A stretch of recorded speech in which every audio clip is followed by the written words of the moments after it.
ഓരോ സ്റ്റേജ്, ഇപ്പോഴത്തെ സ്റ്റേജ് അനുസരിച്ച് നമ്മളൊക്കെ ഇന്നതൊക്കെയാണ് ചെയ്യുന്നത്. നമ്മൾ ഇന്ന ഇന്ന കാര്യങ്ങളായിട്ട് കണക്റ്റായിരിക്കുന്നു.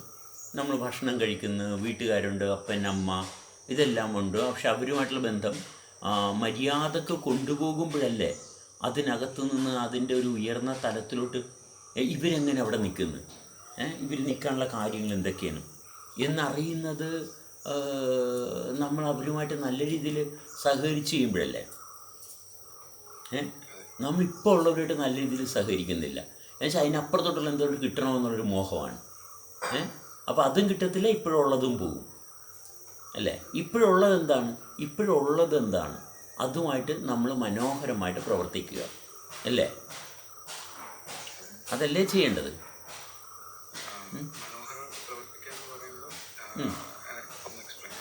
അതായത് ഇപ്പം ശരത്താണ് എൻ്റെ അടുത്ത് വർത്തമാനം പറയണത്. ഓക്കെ, ശരത്ത് വർത്തമാനം പറയുമ്പോൾ ശരത്തിനെയാണ് ഞാൻ കേട്ടുകൊണ്ടിരിക്കുന്നത് അല്ലേ. അപ്പോൾ ശരത്തിനോട് സംസാരിച്ചുകൊണ്ടിരിക്കുമ്പോൾ ഞാൻ അതിനപ്പുറത്ത് അഭിലാഷമായിട്ട് വർത്തമാനം പറയണത് എൻ്റെ ഉള്ളിൽ ആഗ്രഹം ഉണ്ടെങ്കിൽ ശരത്തിനെ കേൾക്കത്തുമില്ല, അഭിലാഷമായിട്ട് വർത്തമാനം പറയാൻ പറ്റുന്നുമില്ല അല്ലേ. അതല്ലേ പ്രോബ്ലം. ശരത്തിനെ ഞാൻ റെസ്പെക്റ്റ് ചെയ്യുന്നില്ല, ഞാൻ റെസ്പെക്റ്റ് ചെയ്യുന്ന അഭിലാഷിനെയാണ്, പക്ഷേ അഭിലാഷമായിട്ട് എനിക്ക് ബന്ധം ഉണ്ടാക്കാൻ പറ്റുന്നുമില്ല. ഇനി അഭിലാഷമായിട്ട് വർത്തമാനം പറയുമ്പോൾ ഇത് തന്നെ പ്രശ്നമായിരിക്കും. എന്നുവെച്ചാൽ ഞാൻ ഒരു ജോലി ചെയ്യുമ്പോൾ ആ ജോലിയിൽ സത്യസന്ധതയില്ല. ചെയ്യുന്ന ജോലി എന്തും ആയിക്കോട്ടെ അതിൽ സത്യസന്ധത കൊണ്ടാണ് വേണ്ടേ. അങ്ങനെ ഉണ്ടെങ്കിൽ മാത്രമേ ജീവിതം മുന്നോട്ട് പോകത്തുള്ളൂ. അപ്പം ഞാൻ ശരത്തിനെ കേൾക്കുന്നു, ശരത്ത് പറയണത് കേട്ടുകൊണ്ടിരിക്കുമ്പോൾ എൻ്റെ ഉള്ളിൽ വേറെ ചിന്ത പോവുകയാണ്. അപ്പോൾ ഞാൻ പറയില്ലേ ഒന്നും കൂടി പറഞ്ഞ കാരണം മറ്റേ ചിന്ത ഷട്ട് ഡൗൺ ചെയ്യുകയാണ്. മനസ്സിലായി? കാരണം ഇവിടെ ആരെങ്കിലും എന്തെങ്കിലും അങ്ങോട്ടും ഇങ്ങോട്ടും എന്തെങ്കിലും ഡൈവേർഷൻ എന്തെങ്കിലും വന്നു കാണും. അപ്പോൾ അതിനെ ഷട്ട് ഡൗൺ ചെയ്തിട്ട് വേണം ശരത്തിനെ കേൾക്കാൻ അല്ലേ. അപ്പോഴല്ലേ ക്ലിയറായിട്ട് കേൾക്കുന്നത്. അപ്പോഴാണ് ക്ലിയറായിട്ട് കേൾക്കുന്നത്. ഇത് ഉള്ളിലൊരു ചിന്ത വെച്ച് മറ്റൊരാളെ കേൾക്കുകയാണ്. എത്ര കേട്ടാലും നമ്മൾക്ക് മനസ്സിലാകുന്നത് തെറ്റായിട്ടായിരിക്കും. മനസ്സിലായി? എത്ര കേട്ടാലും മനസ്സിലാക്കുന്നത് തെറ്റായിട്ട് തന്നെ മനസ്സിലാക്കത്തുള്ളൂ, ഒരിക്കലും ശരിയായിട്ട് മനസ്സിലാക്കത്തില്ല. അത് ആദ്യം തന്നെ ഉള്ളിലൊരു തീരുമാനം വെച്ചിട്ടാണ് വരുന്നത്. ഏറ്റവും കൂടുതൽ അപകടം എന്ന് പറയുന്നത് എൻ്റെ സെൽഫ് ഇങ്ങനെയാണ് ഇരിക്കുന്നത്, ഞാൻ എടുക്കുന്ന തീരുമാനം പോലെ കാര്യങ്ങൾ കേൾക്കാവുള്ളൂ, അവർ മറ്റുള്ളവർ പറയുന്ന കാര്യങ്ങൾ കേൾക്കാതിരിക്കുക എന്നുള്ളതാണ് ശ്രമിക്കുന്നത്. കാരണം എൻ്റെ ഉള്ളിലൊരു തീരുമാനമുണ്ട്, ഈ തീരുമാനം നടപ്പിലാക്കുന്ന രീതിയിൽ ആര് വരും, മനസ്സിലായോ? അതിൽ നടന്നുകൊണ്ടിരിക്കുന്ന കാര്യങ്ങളല്ല. മനസ്സിലായി? നടന്നുകൊണ്ടിരിക്കുന്ന കാര്യങ്ങളുടെ ഒപ്പം ഇരിക്കുക എന്നുള്ളതല്ല. പലരുടെയും പ്രശ്നം എവിടെയാണ്? എൻ്റെ ഉള്ളിൽ ഒരു സെൽഫുണ്ട്, ഒരു തീരുമാനമുണ്ട്, ഇതിന് നടപ്പിലാക്കാൻ പറ്റുന്നത് എവിടെയാണ്, എന്നിട്ട് അതിന് വേണ്ടിയിട്ടുള്ള കാര്യങ്ങൾ മാത്രമാണ് അന്വേഷിക്കുന്നത്. അല്ലാത്ത കാര്യങ്ങൾ ഒരിക്കലും തിരക്കത്തില്ല. അതുകൊണ്ട് കേൾവി എത്ര പറഞ്ഞാലും കേൾക്കത്തില്ല. എത്ര പ്രാവശ്യം നമ്മൾ പറയണത് കേൾക്കാൻ ആൾ റെഡി എല്ലാവരും. മനസ്സിലായി? ഇത്രയേ ഉള്ളൂ പ്രശ്നം. അതായത് ശരത്തിനെ ഞാൻ കേൾക്കുന്നു, ശരത്തിനെ ഞാൻ കേട്ടാൽ പോരെ, ശരത്തിനെ ഞാൻ കേട്ടാൽ മതി, അല്ലാണ്ട് വേറെ ഒന്നും ചെയ്യണ്ട. ശരത്തിനെ കേട്ടതുകൊണ്ട് എൻ്റെ ജീവിതത്തിൽ വലിയ പ്രശ്നം ഉണ്ടാവും, ഒരു പ്രശ്നം ഉണ്ടാകില്ല. അപ്പം അതല്ല ചെയ്യുന്നത്. ശരത്തിനെ കേൾക്കുക എന്നുള്ളതല്ല, എൻ്റെ ഉള്ളിലുള്ള എൻ്റെ താല്പര്യം എന്താണ്, ഇത് നിലനിർത്താൻ മുന്നോട്ട് കൊണ്ടുപോകാൻ പറ്റാത്തത് കൊണ്ട് അതിന് പറ്റുന്ന ഭാഗത്ത് ആര് വരുന്നുണ്ട്, ഇതാണ് അന്വേഷിക്കുന്നത്. എന്താണ്? എൻ്റെ ഉള്ളിൽ തീരുമാനമുണ്ട്, ഇത് ആരും അംഗീകരിക്കുന്നില്ല, പക്ഷേ ഇത് നടപ്പിലാക്കാൻ പറ്റുന്ന ആരെങ്കിലും എനിക്ക് കിട്ടുമോ, ഇതിങ്ങനെ നോക്കി പോവുകയാണ്. ഇങ്ങനെയുള്ളവർ എപ്പോഴും അഡിക്റ്റഡ് ആയിരിക്കും. ഈ അഡിക്ഷൻ, ഒബ്സസീവ് കമ്പൽസീവ് ഡിസോർഡർ, ഇതെല്ലാം ഉണ്ടാകുന്നത് ഇങ്ങനെയാണ്. മനസ്സിലായി? ഈ ഒബ്സസീവ് കമ്പൾസീവ് ഡിസോർഡർ എന്ന് പറയുന്ന സാധനമില്ലേ, OCD, ഇതിൻ്റെ റീസൺ ഇതാണ്. മനസ്സിലായി? ഇതിങ്ങനെ എൻ്റെ തീരുമാനം ഇതിന് പറ്റുന്ന. അപ്പോൾ അതുകൊണ്ട് ഇവർക്ക് എന്താണ്, ഇവർക്ക് എല്ലാ വിധത്തിലുള്ള മാനസിക രോഗങ്ങളും ഉണ്ടാകും. അതിലൊന്നാണ് സ്വയംഭോഗം ചെയ്യുക. ഈ സ്വയംഭോഗം ചെയ്യുന്നത് എന്തുകൊണ്ടാണ്? ഈ സ്വയംഭോഗം ചെയ്യുന്നത് എൻ്റെ തീരുമാനം നടപ്പിലാക്കണം. മനസ്സിലായി? എൻ്റെ തീരുമാനം നടപ്പിലാക്കണമെന്നുള്ള ഒരൊറ്റ ചിന്തയുള്ളവർക്ക് സ്വയംഭോഗം ചെയ്തേ പറ്റത്തുള്ളൂ. കാരണം എൻ്റെ തീരുമാനമാണല്ലോ, മനസ്സിലായോ? സ്വയംഭോഗം എന്താണ്? എൻ്റെ തീരുമാനമാണ്. മനസ്സിലായി? എൻ്റെ തീരുമാനം മാത്രം നടപ്പിലാക്കണം. മനസ്സിലായി? വേറെ ആരുമായിട്ട് അവർ സഹകരിക്കില്ല. അതുകൊണ്ട് ഇവർ സ്വയംഭോഗം ചെയ്തേ പറ്റത്തുള്ളൂ. മനസ്സിലായോ? ഇത് മിക്കവരും സ്വയംഭോഗം എന്ന് പറയുന്നത് സ്വന്തം ശരീരത്തിൽ ലൈംഗികമായിട്ട് മാത്രം ചെയ്യുന്നതല്ല കേട്ടോ സ്വയംഭോഗം. മനസ്സിലായോ? ശാരീരികമായിട്ട് ലൈംഗികമായിട്ട് ചെയ്യുന്നത് മാത്രമല്ല സ്വയംഭോഗം എന്ന് പറയുന്നത്. മനസ്സിലായി? വിശ്വാസം ഒരുതരം നമ്പർ 1 സ്വയംഭോഗമാണ്. മനസ്സിലായോ? വിശ്വാസം എന്ന് പറയുന്നത് സ്വയംഭോഗം തന്നെയാണ്. മനസ്സിലായോ? കാരണം ഭോഗിക്കുകയാണ്. മനസ്സിലായി? എൻ്റെ ചിന്തയെ തന്നെ ഭോഗിക്കുക അല്ലേ? എന്നെ ഫിക്സ് ചെയ്ത് വെച്ചിട്ട് ഞാൻ ലോകത്തിനെ എൻ്റെ ധാരണയ്ക്ക് അനുസരിച്ച് ഒപ്പിക്കാൻ നോക്കുന്നു. അപ്പം ആ ഭാഗത്ത് ഈ പറഞ്ഞ ഗ്രാവിറ്റിയുടെ ഭാഗത്ത് തന്നെ നമ്മൾ സ്റ്റക്കായി പോകും, എവല്യൂഷൻ സംഭവിക്കാതിരിക്കുകയും ചെയ്യും. അതേസമയം ഞാൻ എൻ്റെ റെസ്പോൺസിബിലിറ്റിയിൽ നിലനിൽക്കുകയാണെങ്കിൽ അവിടെ ആ സെൽഫ് റീമോഡലിംഗ് ആണ് സംഭവിക്കുക. മറ്റൊരാളെ തിരുത്തുന്ന ഭാഗമോ അല്ലെങ്കിൽ മറ്റൊരാളെ കൺട്രോൾ ചെയ്യുന്ന ഭാഗത്തോട്ടല്ല ഞാൻ പോകുന്നത്. ഞാൻ എൻ്റെ സെൽഫാണ് റീമോഡൽ ആയിക്കൊണ്ടിരിക്കുന്നത്. അവിടെ ഈ പറഞ്ഞ ഗ്രാവിറ്റിയിൽ നിന്നും സ്പേസിലോട്ടുള്ള എവല്യൂഷൻ അതിൻ്റെ ഘട്ടം ഘട്ടമായി സംഭവിച്ചുകൊണ്ടേയിരിക്കും. അതെ, തെളിഞ്ഞു വന്നുകൊണ്ടേയിരിക്കും. അപ്പോൾ ഇതിനകത്ത് ഇതിന് ഡിറ്റർമിൻ ചെയ്യുന്നത് എന്താണ്? സെൽഫാണ്. മനസ്സിലായ? സെൽഫാണ് തീരുമാനം എടുക്കുന്നത്. ഈ സെൽഫിനാണ് ഞാനെന്ന് പറയുന്നത്.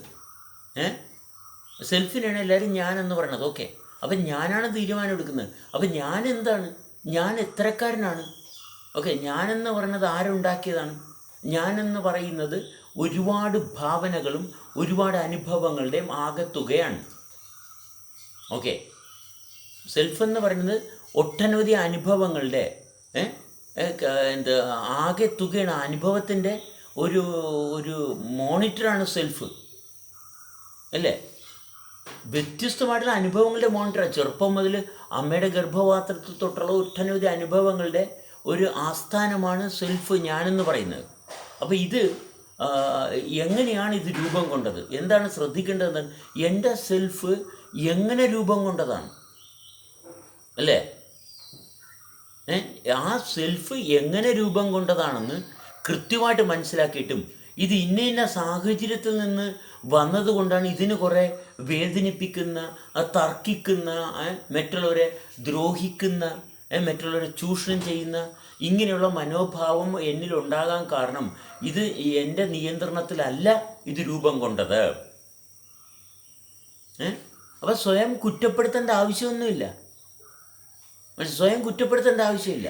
കാരണം എൻ്റെ സെൽഫിന് കാരണക്കാരായിട്ട് പല ആൾക്കാരുണ്ട് ഇല്ലേ? അതുകൊണ്ടാണ് അവരുമായിട്ട് വർത്തമാനം പറയുമ്പോൾ നമുക്ക് വിഷമം വരുന്നത്. എന്തുകൊണ്ടാണ്? മറ്റുള്ളവരായിട്ട് വർത്തമാനം പറയുമ്പോൾ നമുക്ക് വിഷമം വരുന്നത് അവർ കൂടി പങ്കാളിത്തം വഹിച്ച് രൂപം കൊണ്ട ഒരു സെൽഫ് ഉള്ളത് കൊണ്ടാണ്.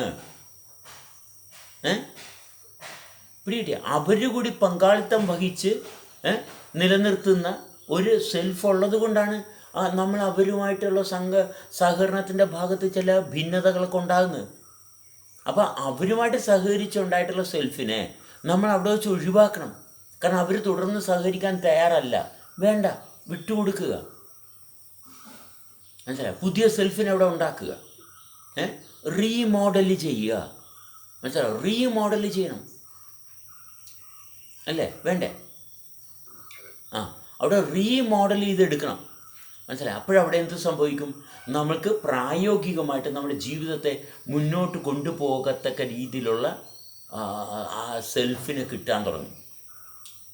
അപ്പോഴാണ് സെൽഫിൻ്റെ പ്രാപ്തി മനസ്സിലായി. സെൽഫ് എന്ന് പറയുന്നത് ഞാൻ ജന്മനാ ഇങ്ങനെയാണ്, ഞാനിങ്ങനെ ജീവിക്കത്തുള്ളൂ എന്ന് പറഞ്ഞ് കൊണ്ടുപോകുന്നത് പൊട്ടത്തരമാണ്, ചതിയാണ് തന്നെ അവനവനോട് ചെയ്യുന്നത്. എന്നോട് നിങ്ങൾക്ക് സഹകരിക്കാൻ പറ്റുമെങ്കിൽ സഹകരിച്ചാൽ മതി. അങ്ങനെയല്ല. ഞാനിങ്ങനെ ഇരിക്കത്തുള്ളൂ. മനസ്സിലായ? അങ്ങനെയല്ല സെൽഫിനെ കൊണ്ടുപോകേണ്ടത്. ചെറുപ്പം മുതൽ വളർന്നു വന്ന സാഹചര്യത്തിൽ കിട്ടിയിട്ടുള്ള അനുഭവം വെച്ചിട്ടുള്ള സെൽഫ് കൊണ്ടു നടക്കേണ്ട കാര്യമില്ല. ഇതിന് എപ്പോഴും നമ്മൾ വൈറ്റ് വാഷ് ചെയ്യുക. മനസ്സിലായ? നമ്മൾ ഈ സെൽഫ് എന്ന് പറയുന്ന ഒരു ഭാഗം അതായത് ഇപ്പം ഫിക്സ്ഡ് ആയിട്ടുള്ളൊരു സെൽഫ് അല്ലെങ്കിൽ മാനുഫാക്ചർ ചെയ്തൊരു സെൽഫിന്റെ ഭാഗം എടുക്കുമ്പോൾ അത് ഇപ്പൊ ഒരു കുഞ്ഞ് ജനിക്കുമ്പം ഇപ്പം 3 വയസ്സിന്റെ കാര്യം സാർ പറഞ്ഞല്ലേ, ആ ഒരു ഈ ഫോൾ സെൽഫ് ഫോമായി തുടങ്ങുന്ന സമയം. അപ്പം ആ ഭാഗത്ത് ആ കുഞ്ഞ് ജനിക്കുമ്പം അതൊരു ക്ലീൻ സ്ലേറ്റ് ആയിട്ടാണോ വരുന്നത്, അതോ അത് എന്തെങ്കിലും ക്യാരി ഫോർവേഡ് ചെയ്ത് കൊണ്ടുവരുന്നുണ്ടോ? ഇപ്പൊ ശൂന്യത ആകാശമായിട്ടുള്ള ബന്ധം ഒന്ന് എടുത്ത് ഇപ്പൊ എപ്പോഴെങ്കിലും ശൂന്യതയുമായിട്ടുള്ള ബന്ധത്തിലോട്ട് കൊണ്ടുവരാൻ പറ്റുന്നുണ്ടോ? ഇപ്പോഴീ ഇരിക്കുന്ന നിമിഷത്തിൽ ശൂന്യത എവിടെയെങ്കിലും ഉണ്ടോ? ഒന്ന് സെൻസ് ചെയ്ത് ശൂന്യത ഒന്ന് അനുഭവിച്ച് നോക്കിക്കുക. അല്പനേരം ജസ്റ്റ് ഒന്ന് സെൻസ് ചെയ്ത് നോക്ക്.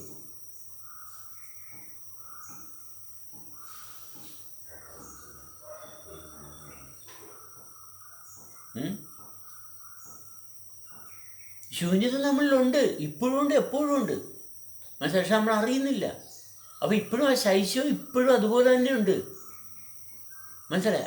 ഈ ശൈശവം നമ്മളിലുണ്ട്. പക്ഷെ ശൈശവത്തെ നമ്മൾ റെസ്പെക്റ്റ് ചെയ്യുന്നില്ല.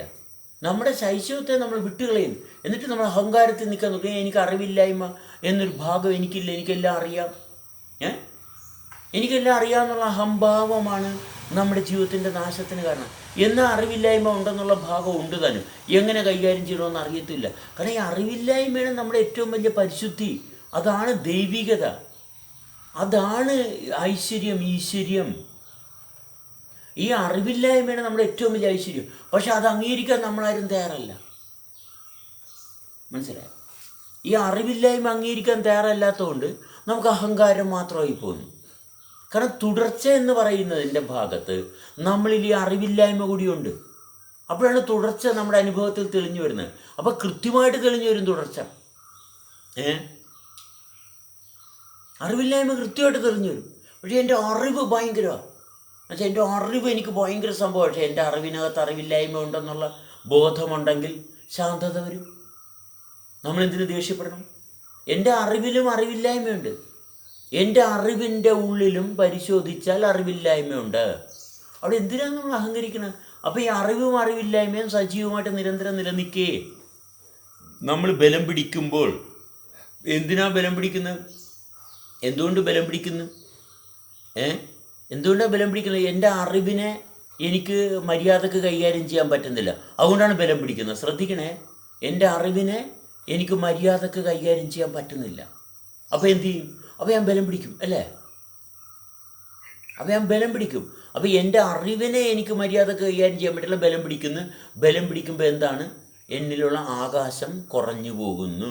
അപ്പോൾ ശ്വാസം മുട്ടലുണ്ടാകുന്നു, രക്തസമ്മർദ്ദമുണ്ടാകുന്നു. അപ്പോൾ എൻ്റെ സെൻസിറ്റിവിറ്റി കുറയുന്നു. അറിവില്ലായ്മയുടെ മേഖല ഞാൻ തള്ളിക്കളയുന്നു. എൻ്റെ അറിവില്ലായ്മ എന്ന് പറഞ്ഞ മേഖലയെ ഞാൻ ഉപേക്ഷിക്കാൻ ശ്രമിക്കുമ്പോഴെല്ലാം എൻ്റെ അറിവ് കൂടാൻ തുടങ്ങും. അറിവ് കൂടുമ്പോൾ എന്താ പറ്റുന്നത്? ഞാൻ മരിക്കണിയെന്ന്, ഞാൻ ചാകണിയെന്ന്, മനസ്സിലായ? രോഗിയാകണിയെന്ന്. കിട്ടിയ?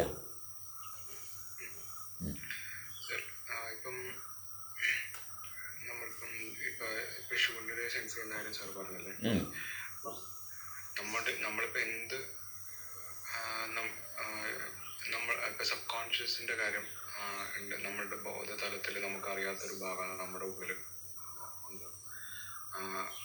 അത് കഴിഞ്ഞിട്ട് സാറ് മറ്റേ ഡാർക്ക് മൈൻഡിന്റെ കാര്യം പറഞ്ഞില്ലേ, അതായത് അത് ഡീപ്പറായിട്ടൊരു ജനറ്റിക് മെമ്മറി എവിടെയോ ക്യാരി ഫോർവേഡ് ആയിട്ട് വരുന്നുണ്ട്. അട്രാക്ഷന്റെ ഭാഗം. അപ്പം ഇതെല്ലാം നമ്മളുടെ തുടർച്ചയെ റദ്ദ് ചെയ്ത് കളയുന്നതിന് തടസ്സം നിൽക്കുന്ന ഭാഗമാണല്ലോ ഈ ഭാഗങ്ങളെല്ലാം. അപ്പൊ ഇതിനെ തിരിച്ചറിഞ്ഞ് ആ വണ്ണസ്സില് നിലനിൽക്കാൻ നമുക്ക് പ്രാപ്തി വരണമെങ്കിൽ സ്പേസുമായിട്ടുള്ള കണക്ഷൻ അനിവാര്യമാണ്. തീർച്ചയായിട്ടും മർദ്ദം കുറക്കാൻ.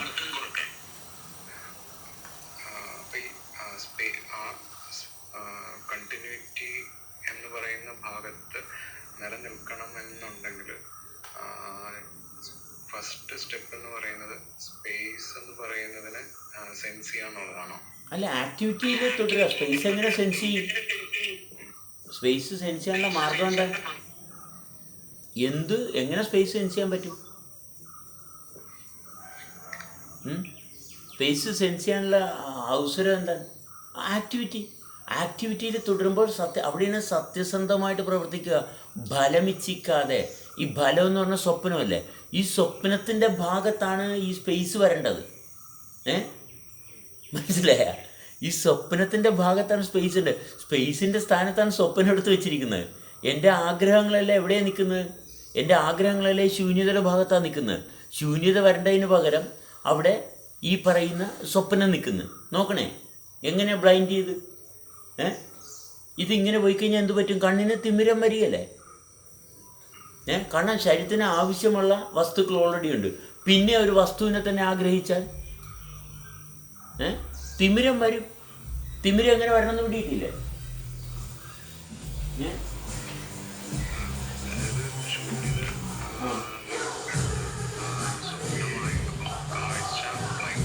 അതെ, കാഴ്ച. കാരണം ഈ കാണുന്ന പിക്ചർ എന്ന് പറയുന്നതിനകത്ത് നിന്ന് നമ്മളിങ്ങനെ ഈ കാണുന്ന കാഴ്ചയിൽ നിന്ന് ഇങ്ങനെ വലിക്കാൻ നോക്കിയാണ്. ശരീരത്തിന് ഇത് എങ്ങും കൊള്ളിക്കാൻ പറ്റത്തില്ല. അപ്പം ശരീരത്തിന് എന്ത് സംഭവിക്കും? ശരീരത്തിന് പ്രശ്നങ്ങളുണ്ടാകും, തിമിരം ഉണ്ടാവും. തിമിരം എന്ന് പറഞ്ഞാൽ ശരീരത്തിൽ റെസ്ട്രിക്ഷൻ ഉണ്ടായി, ബലം പിടുത്തം ഉണ്ടായി, രോഗം വരാൻ തുടങ്ങി.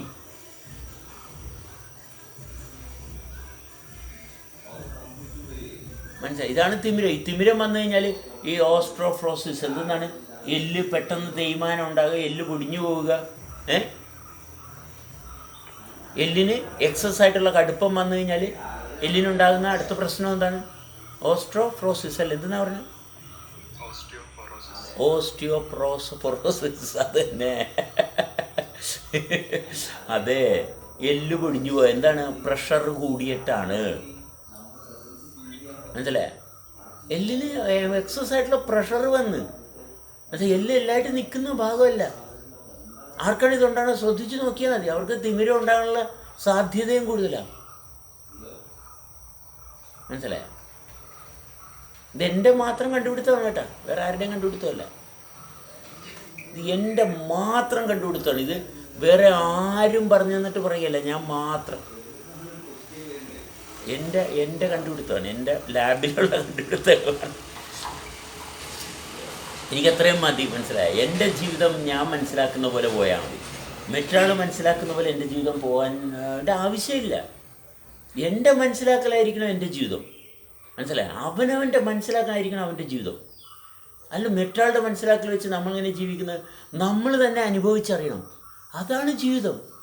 അങ്ങനെ ജീവിക്കാൻ പറ്റുന്നില്ലെങ്കിൽ എന്നും കഷ്ടകാലമല്ലേ. അപ്പോൾ ഇത് തുടർന്ന് മനസ്സിലാക്കുന്ന ഭാഗത്താണ് നമ്മൾ സഹകരിക്കുന്നത്. എന്തിനാണ് സഹകരിക്കുന്നത്? ഈ സഹകരണത്തിലൂടെ ഇത് തുടർന്ന് മനസ്സിലാക്കുകയാണ്. മനസ്സിലായി? നിരന്തരം മനസ്സിലാക്കിക്കൊണ്ടിരിക്കുകയാണ്. അതിന് ഈ ചുറ്റുപാടുമുള്ള സർവ്വതുമായിട്ട് സഹകരിക്കുകയാണ് ചെയ്യുന്നത്, അല്ലേ? അതെ.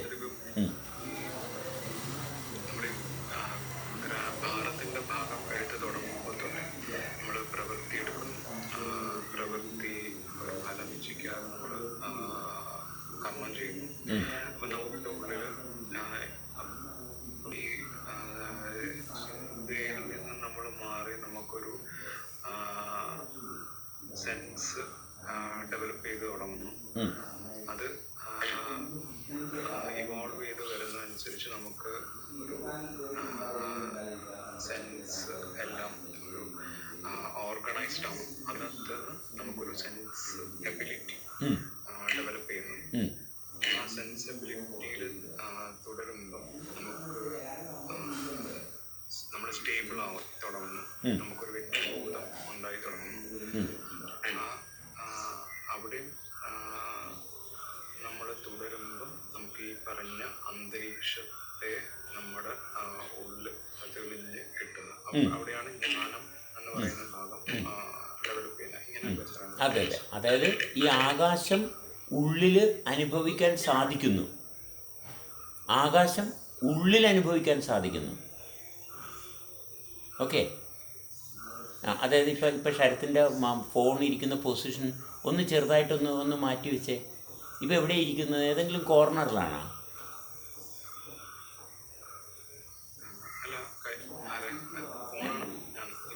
ഫോണിൻ്റെ കയ്യിൽ പിടിച്ചേക്കാം. ആണ്. അപ്പോൾ എവിടെയോ ഒന്ന് എക്കോ വരുന്നുണ്ട്, അതുകൊണ്ട് ഞാൻ എൻ്റെ പൊസിഷൻ ഒന്ന് മാറ്റാം. ആ ഓക്കെ, ഇപ്പോൾ ക്ലിയറായി. ഓക്കെ, കാരണം ആ എക്കോ വരുന്നുണ്ട്, എൻ്റെ സൗണ്ട് തന്നെ എക്കോ അടിക്കുന്നത്. ആ ഇപ്പോൾ ക്ലിയർ അല്ലേ? അല്ല, ശരത്തിന് കുഴപ്പം വരികയില്ല, ബാക്കിയുള്ളവർക്കാണ് ഇവിടെ മറ്റുള്ളവർക്ക് എക്കോ തോന്നുന്നുണ്ടായിരുന്നാ? അതെനിക്ക് മാത്രമായിരുന്നാ?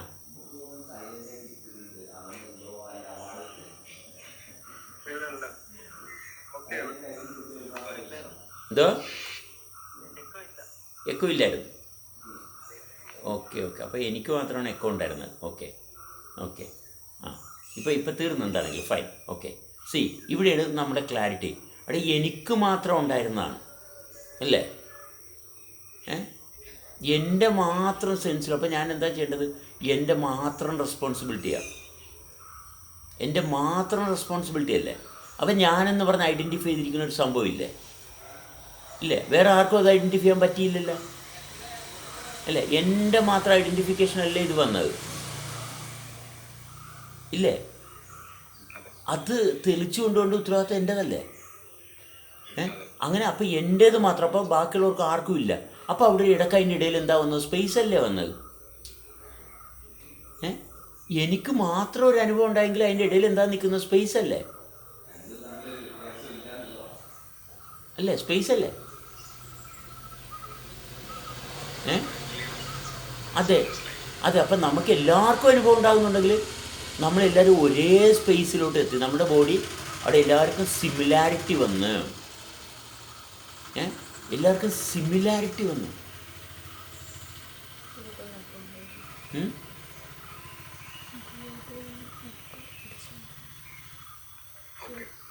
ഇപ്പൊ ഉണ്ട്, ഇപ്പൊ ഒക്കെ ഉണ്ട്.